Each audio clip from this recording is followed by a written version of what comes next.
If one is good, two must be better, right? In the world of self-directed IRAs, the answer is probably yes. You'll be shocked at just how smart it can be to have more than one retirement account.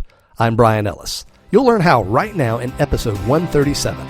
You're listening to Self-Directed Investor Radio, America's only podcast exclusively for affluent, self-directed investors, where each day of the week you receive innovative investment strategy and deadly accurate market analysis that's untainted by Wall Street and unblemished by government propaganda, all in 7 minutes or less.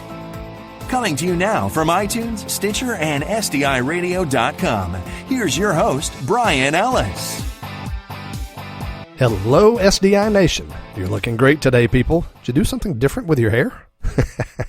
You know, it's been nice to be back among the living, so to speak. As my regular listeners know, I've been quite ill for the past several weeks, and it was awful. I'm on a rapid climb back to full health and actually got to work a full day yesterday, which has been pretty rare lately, so I was very happy about that. My backlog is huge at this point, and I'm just so happy to be here with you right now. Folks, I mentioned earlier in the week that by the end of this week, I'll finish a new ebook called The Portfolio Fortress, which outlines a really great and very efficient approach to protecting your assets from financial predators. It's particularly apt for those of you with at least 3 to 5 real estate properties in your portfolio. The most common strategy these days among people who are concerned about rogue lawsuits is to put every property into a different single-member LLC, but it seems like a new court decision comes out every month or two proving that that strategy is wildly ineffective. There is a better way, and it's far more efficient than having a separate LLC for each property, and I'll describe that approach in the Portfolio Fortress. I'm going to publish that on Amazon for sale there, but I'd like to give it to you for free as a listener to this show if you request it before publication. The way you get it is to text the word Fortress to 33444. If you've already done that, if you've already texted Fortress to 33444, you don't need to do it again. I'll send the ebook to you today or tomorrow when it's ready, but if you've not yet requested a free pre-publication edition of it, then text the word Fortress to 33444 and I'll be happy to send you a copy when it's done today or tomorrow. So, 2 or more IRAs, who would ever need such a thing? There are actually many reasons one might consider doing so, and at least one you may never have considered before that I'll tell you in a moment. First things first, there's nothing in the law that prohibits you from having multiple IRAs. You can have multiple traditionals, multiple Roths, a 401k, and a SEP mixed in for good measure. And so long as you qualify to make contributions to those accounts and don't go over the prescribed limits each year on a cumulative basis, then it's fine to have multiple accounts. And sure, there are rules. For example, if you have an employee-sponsored retirement plan, then there might be some limits to the deductions you can take from contributing to a traditional IRA outside of your employer's plan. That's an area where it makes good sense to consult with your tax advisor. But the general rule is that it's totally kosher to have more than one retirement account. But is there any reason to do it? Well, the answer, particularly for many self-directed IRA owners, is abso-freaking-lutely. The reason, in 2 words, is prohibited transactions. For my newer listeners, to commit a prohibited transaction means you've broken one of the rules that the IRS has put in place for your retirement account.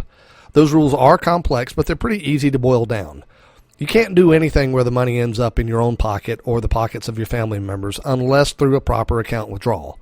You can't use slick strategies to contribute more to the account than the law allows. You know, things like that, which honestly seem pretty reasonable to me given the magnitude of the tax advantages offered by those accounts. So here's how prohibited transactions tie into the notion of having multiple IRAs. Imagine with me, if you will, Joe Blow, who has an IRA that's worth $1 million. He has one and only one real estate transaction in that account, and it's a small one. And the rest of his investments are in stocks and bonds. That one real estate deal was for $50,000, and he made that investment 5 years ago. Unfortunately, he didn't know the rules, and he purchased that property from his grandfather. That's a prohibited transaction, and Joe doesn't even know it. So 5 years pass, and the IRS audits Joe. They determine his real estate investment was a prohibited transaction, and he's got to pay the piper. What are the ramifications? Well, you might think it doesn't matter much since his real estate investment only amounts to 5% of his account value. But you'd be wrong. You see, from the perspective of the IRS, Joe's entire account stopped being an IRA as of January 1st, 5 years ago when he bought that property. What does that mean? For starters, it means he's got to pay back any deductions he took for the last 5 years for any of the contributions he's made to his IRA, and he's got to pay penalties and interest. That's a pain in the rear, but it's not much money in the grand scheme of things. But that's not the real issue. The real issue is that the prohibited transaction has that effect on every single asset in that account. And that's a huge problem because in the past 5 years, Joe's made some shrewd stock investments and he's realized profits in excess of $450,000. Since those profits were in an IRA, he had no tax liability for those profits and thus hasn't paid any taxes. But suddenly, all because of one poorly executed transaction, he's got a real problem. Joe now owes regular taxes on his $450,000 of profit. But worse than that, he owes penalties and interest. And folks, now we're definitely talking about a bill in the multiple hundreds of thousands of dollars.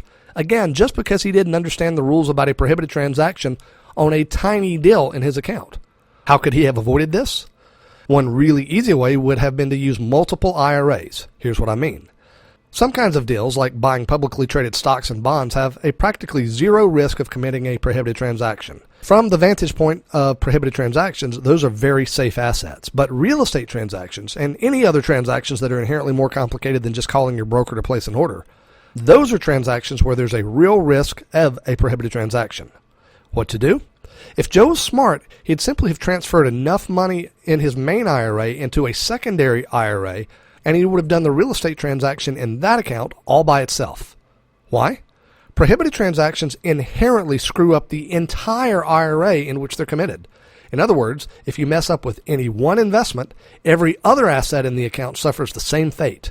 And it's a fate that can be financially rather Armageddon-like.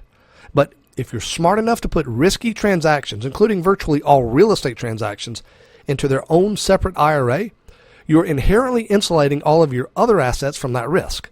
Because while a PT does result in the disqualification of all of the assets in the IRA in which it's held, that fate doesn't actually extend across multiple accounts. And that's a very good thing. That's all for today, but I have a question for you.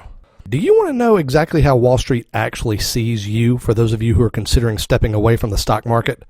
In tomorrow's episode, I'm going to share with you some information that will shock you, that will show you exactly the extent that Wall Street is going to make sure that they take every penny from you possible. This is disgusting, horrifying, and shocking information, folks. And the only way you'll get it is on tomorrow's show. Make sure you go to iTunes or Stitcher today to subscribe to this show so you don't miss tomorrow's show. It's one you cannot afford to miss. My friends, thank you for your time today. And remember, invest wisely today and live well forever. Thank you for listening to Self-Directed Investor Radio with Bryan Ellis. Don't miss a single episode. Be sure to subscribe to Self-Directed Investor Radio right now on iTunes, on Stitcher, and at SDIRadio.com. Your feedback is always welcomed via email at feedback@sdiradio.com. This show is for entertainment purposes only and is not intended as legal or professional advice for your situation. Content is the property of the Self-Directed Investor Society.